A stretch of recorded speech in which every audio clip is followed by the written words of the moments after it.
So video చూసేటటువంటి మిత్రులందరికీ నమస్తే.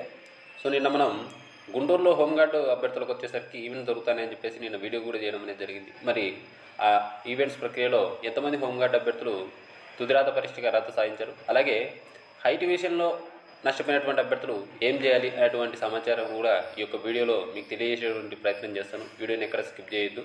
అలాగే కోచింగ్ సెంటర్కి వెళ్ళినటువంటి తెలుగు మీడియం కానిస్టేబుల్ పేద విద్యార్థులు ఎవరైతే ఉన్నారో లక్ష్యమైనటువంటి టెలిగ్రామ్ గ్రూప్లో జాయిన్ కండి.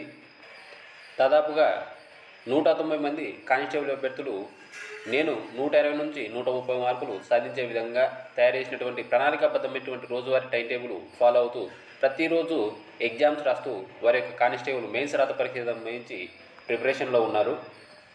జాయిన్ కావాలనుకున్నటువంటి విద్యార్థులు నా యొక్క నెంబర్ 9885153134 అనేటువంటి నెంబర్కు 300 రూపాయలు ఫోన్పే లేదా గూగుల్ పే చేసి ఆ యొక్క స్క్రీన్ షాట్తో పాటు మీ యొక్క కానిస్టేబుల్ అప్లికేషన్ ఫోటో కానీ స్టేజ్ 2 ఫోటో కానీ అదే నెంబర్కు వాట్సాప్ చేయండి.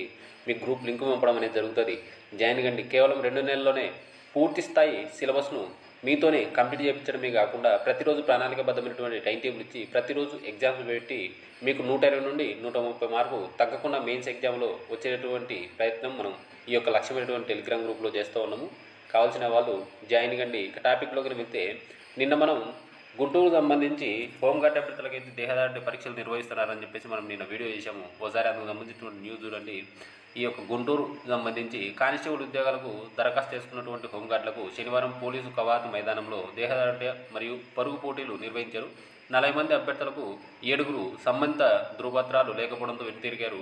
33 మంది ఎత్తు, ఛాతి కొలత, 1600 మీటర్లు, 100 మీటర్లు, లాంగ్ జంప్ తదితర పోటీల్లో పాల్గొనగా 11 మంది తుదిరాత పరీక్షకైతే అర్హత సాధించడం అనేది జరిగింది. ఇది హోంగార్డ్ అభ్యర్థులకు సంబంధించినటువంటి సమాచారం. నిన్న జరిగినటువంటి ఈవెంట్కి సంబంధించి చాలామంది అభ్యర్థులు మమ్మల్ని గత ఎస్ఐ నోటిఫికేషన్ సంబంధించి అంటే 2022లో పడినటువంటి ఎస్ఐ నోటిఫికేషన్ సంబంధించి మేము ఈవెంట్స్ ప్రక్రియలో పాల్గొన్నాము. అప్పుడు మా హైట్ అనేది సరిపోయింది.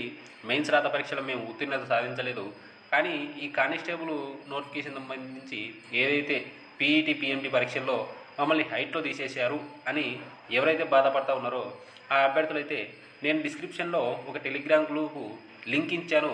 మీ దగ్గర కనుక పక్కా ఆధారాలు కనుక ఉంటే, అంటే మీరు గతంలో ఎస్ఐ నోటిఫికేషన్లో కనుక ఈవెంట్స్లో ప్రక్రియలో పాల్గొని అక్కడ కనుక మీరు హైట్ సెలెక్ట్ అయ్యి ఈ కానిస్టేబుల్ నోటిఫికేషన్ సంబంధించినటువంటి దేహదారుడి పరీక్షలలో కనుక డిస్క్వాలిఫై అయ్యింటే హైట్ విషయంలో మీరు ఆ యొక్క టెలిగ్రామ్ గ్రూప్లో జాయిన్ కండి. అక్కడ మీకు పూర్తి సమాచారం అనేది లభించడం అనేది జరుగుతుంది. ఎవరైతే హైట్ విషయంలో డిస్క్వాలిఫై అయినటువంటి అభ్యర్థులు డిస్క్రిప్షన్లో టెలిగ్రామ్ గ్రూప్ లింక్ ఇచ్చాను, వెళ్ళి జాయిన్ కండి. ఇటువంటి లేటెస్ట్ మరియు జెన్యూన్ అప్డేట్స్ కోసం మన యొక్క ఛానల్ను సబ్స్క్రైబ్ చేసుకోండి. Thank you.